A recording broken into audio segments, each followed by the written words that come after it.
So Amy will join us on the panel, as well as my father, Ken Calcaterra Sr.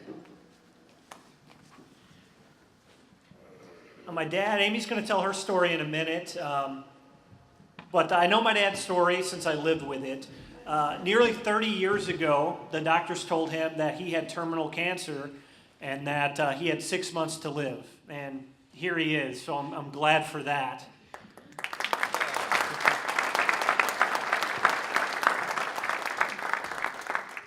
So our next topic is illness.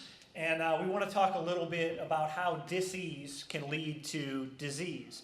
And now we all have, our own stories of how this may affect us. So these are two unique stories. Dad, you want to go first? Amy wants to start with you, so we'll start with you. All right. Good afternoon. How's everybody doing today? Let me ask you, let me change that, rephrase that. How are you feeling? Everybody? Nobody's lying, right? You sure? Nobody press your buttons? Anybody got any buttons?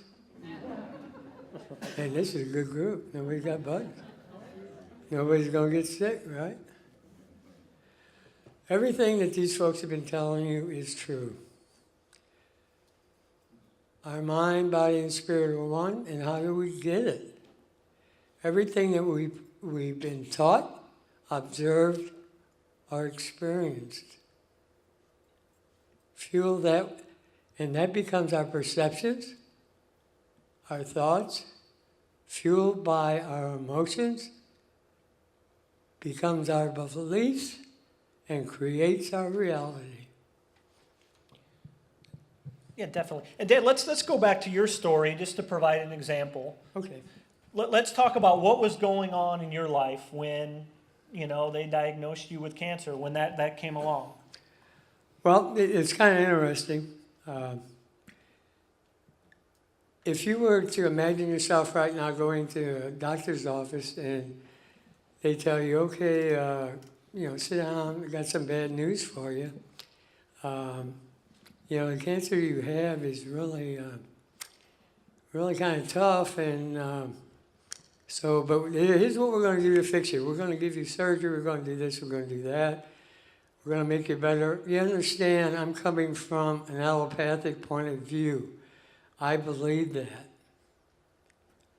until 35 years old, when I was told you had 6 months to live. After all the intervention. That didn't really weigh too good for me. I mean, I thought, wait a minute, you guys are supposed to fix me. And they couldn't. What do you do? Well, what you do is you start looking for alternatives. And the reason why, I have a background in police work. I investigate, I ask questions, I look for facts. And what happened is I had to find the answer to why. Because they couldn't tell me. Long story short, I met Dr. Bernie Siegel. Fabulous guy, he became my mentor, he became everything. At a workshop that he was holding, and what he told me, I asked him, Bernie, does anybody survive this type of illness? And he said, Ken, there's somebody that has survived every type of terminal illness. And this really didn't ring well at that time until he said it. He said, what you have to do is love yourself. If you love yourself first and give back to you, because that's part of the cancer personality. People are givers, and they never give back to themselves. They're afraid of conflict.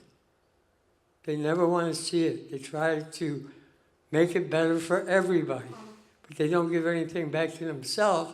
And the problem with that is you start losing, if you will, you start asking yourself questions. And the big question is, what's the use? Why am I here? And it's usually caused by stress.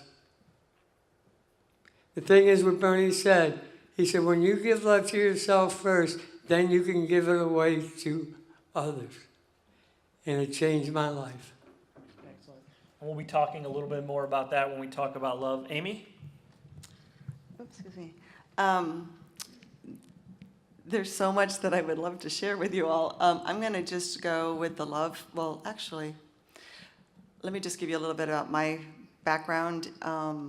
In 2010, December, I was diagnosed with stage 2 breast cancer, had a lumpectomy, 11 lymph nodes removed in January. From January to August of 2011, I went through 6 rounds of chemo, radiation, 33 radiation treatments. I also was using my own music, which we had researched with cancer patients. I was using that 2 to 3 times a day, and we'll talk a little bit more about the research in the music section. And I was okay with it. My whole theme in life is loving life, all of it. And so I just want to share this with you. Can you grab that little baggie? I do presentations on vibrational awareness, and I just want to, this is a fabulous image that for me is a visual that helps me visualize my life's belief and perceptions. And it was drawn by our son before I was going to a presentation out on the East Coast. And this was when he was 8 years old. He said, "Mommy, I need to draw you a picture." And this is what he drew. Obviously, it's blown up, but and he did it flawlessly. There was no mistakes. He just did it. And I asked him, I said, "Justin, what is this middle section?" And he goes, "That's the Rainbow Pyramid." And I'm like, wow, we are the Rainbow Pyramid, with every color representing every thought, belief, action, experience, ancestral lineage, inherited DNA, everything that we are inside of us is represented as a color in his eyes. So we are this culmination of this Rainbow Pyramid. And many times when we experience something that's vibrational, it's too much for us to integrate into our pyramid at the time, and so it gets repressed. And it becomes part of our cellular memory until a time when we can bring it to our awareness and integrate it. So I love to read this, I like to read it backwards. When we live from our hearts with love, without any fear, from this place of joy and gratitude, and we embrace all the colors of our rainbow pyramid, we come into balance. At the time of my initial diagnosis, I was working this so diligently. Without going into a lot of detail, my husband's been gifted to bring through a process called the Origins process, and there's information on my website. And I live in this energy of balance and awareness, balancing the mind and the body and the past and the actions with our beliefs and our perceptions and our compassion and our purpose. It's an energetic system that is just profound, and I've lived within this energy for 25 years, actively awakening these subconscious beliefs and perceptions and patterns in my life. And at the time of my initial diagnosis, I was so giving to other people. My whole journey was about getting inside myself, reconnecting to that divine I am energy within me, so that I could feel worthy and valuable. I'm adopted. I have all sorts of issues. And I'm finishing a book. It's called Loving Life, All of It, A Walk with Cancer, Compassion, and Consciousness, which will be out in March. But that initial experience with cancer gave me an excuse to give to myself. It literally was an excuse to take time for myself and to start becoming aware of how to love. Why was I not doing that? Where did these beliefs come from? Start asking these really deep questions. The beginning video talked about the shift.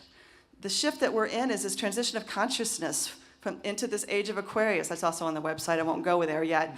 But the point is we have all of this cellular memory within us right now in this moment that started 26,000 years ago, that carries in what they did then and what we do now. We have it right now. And the process of awakening this, it's coming faster and faster and faster because we are so full.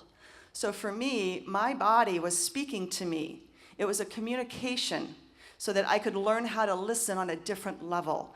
So I did, and I worked it, and I was so thrilled, and more music was coming up, and I orchestrated something I never thought I could do. And then in December of last year, just 2 months ago, last month, I was diagnosed again with breast cancer. Same breast, same kind of cancer.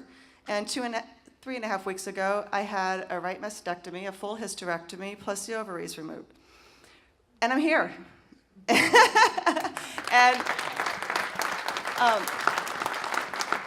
And what's cool is when I was diagnosed the second time, I found it.